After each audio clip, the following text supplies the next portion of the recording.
First of all, I would like to say it's a very great honour to be asked to address this important gathering in Rome. You did me great honour last autumn in asking me to speak to you at the QE2 Centre meeting of the ECR in London.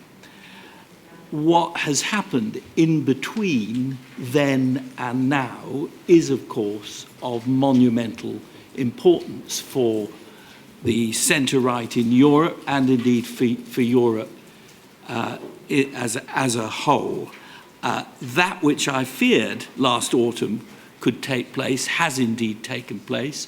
Britain has voted decisively to leave the European Union, and I regret it. It's the end of a 40-year relationship with Europe in a certain form, and for me, it's also the end of a 40-year relation. I first got interested in the idea of cooperation in Europe when I was a schoolboy, and certain avenues are now entirely closed. However, what I would like to do in my comments here is suggest to you that when it comes to the delivery of security,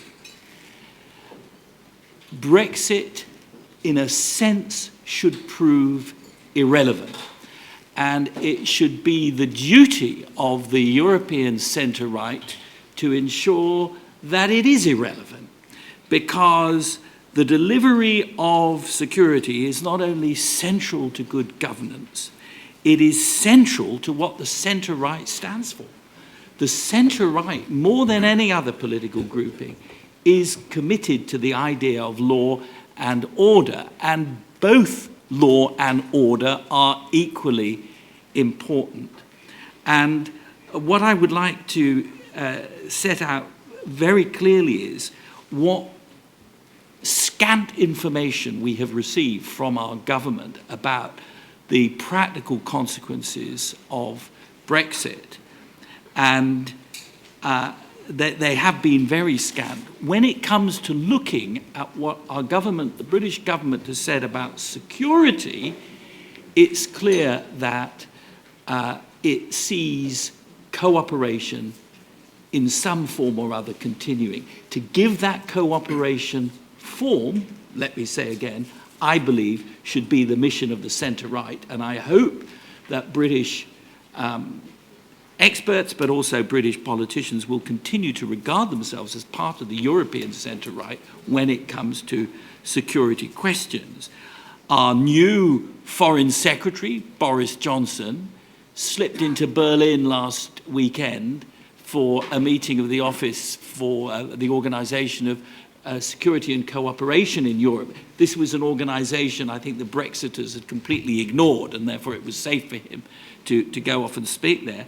He made it very clear that Britain would remain strong in the defence of Europe and in delivering internal and external security. And if you look at the speech made by David Davis, the Minister for Brexit in the new British government, in a Parliament yesterday, generally agreed to be a speech that was strong on platitudes and strong on waffle, but when it came to security, he said, and I quote, "We want to maintain or even strengthen our cooperation in security and defence.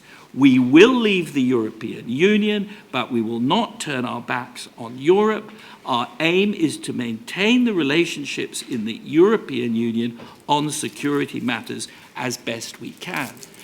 And just a few hours ago, Liz Truss, the Justice Secretary, made it clear that Theresa May's government would not be leaving the European Convention on Human Rights.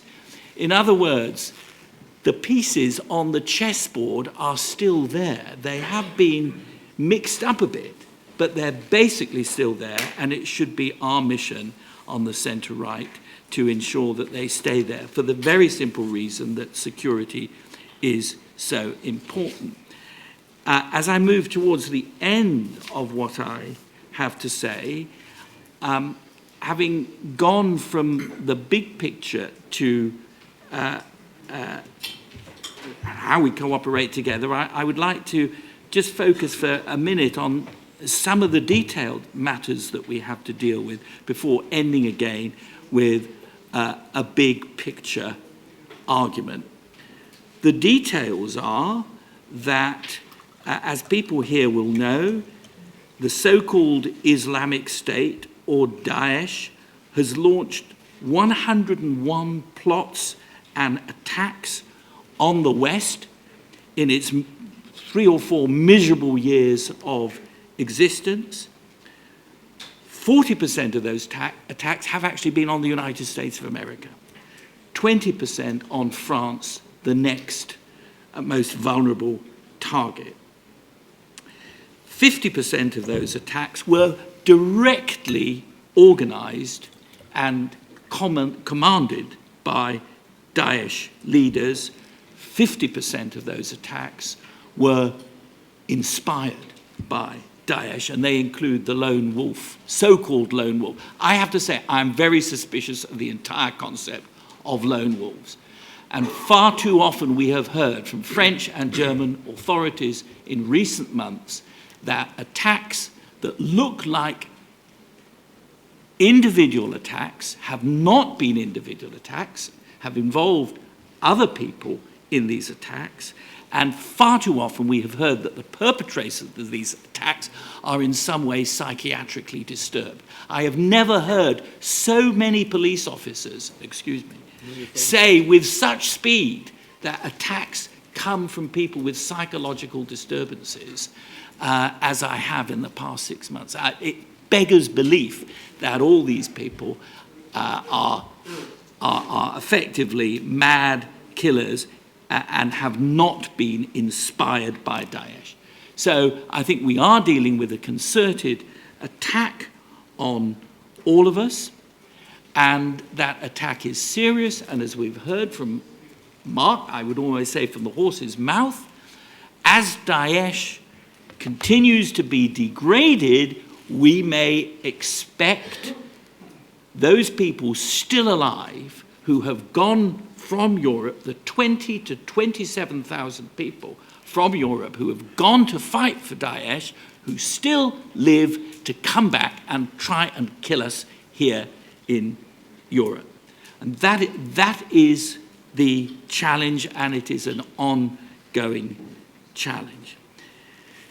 So, if that is the micro position we are involved with, and we were reminded in the United Kingdom today, again, of the great danger that we face when Anjem Choudhury, a radical preacher responsible for the deaths of hundreds of people by trying to successfully persuade them to go to Syria, was given only 5.5 years imprisonment by the judge earlier today. Most experts in the United Kingdom think that was a ridiculously little sentence, a slight sentence for a man who is as dangerous in prison as he is outside of prison. And under the English legal system, he will be out after 2.5 years.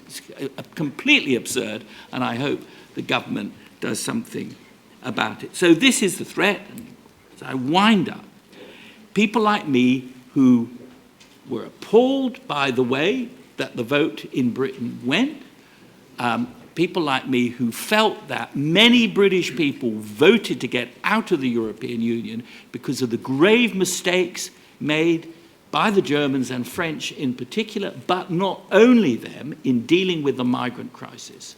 That frightened many British people because an organisation that cannot secure its own borders or makes no attempt to secure its own borders is not delivering security. I understand those British people who said, if Germany and France don't deal with this problem properly, they are not fit to have a say in how we are governed in the United Kingdom. We have to understand that message. We cannot run away from that message, and it is vital that we do something about that. However, that is the fact. We have now voted in this way. As Theresa May says, Brexit means Brexit. Precisely what Brexit means is unclear, but it looks like meaning that we will leave the single market because we cannot be in the single market and control immigration from the European Union. So I think we will leave, and I hope we won't, but I think it has definitely to be on the cards, and that will cause great damage to the British economy. But even if that happens, we must continue to work closely on security. And I come to my final point, because, Madam Chairman, I see you looking at your watch. Britain has an enormous amount to contribute. 40% of the intelligence that Europol gets comes from the United Kingdom. We have a very large intelligence community. Over 14,000 people now work in the 3 big secret British agencies. At the moment, we make a huge contribution to the intelligence centre. As everybody here knows, the Lisbon Treaty makes it clear that security is a national issue, but the European Union makes it possible for countries to cooperate also on intelligence. That has to continue. Electronic ears and eyes, good analysis are what the future demands, and Britain must be part of it, aided and abetted by the centre-right. Thank you very much.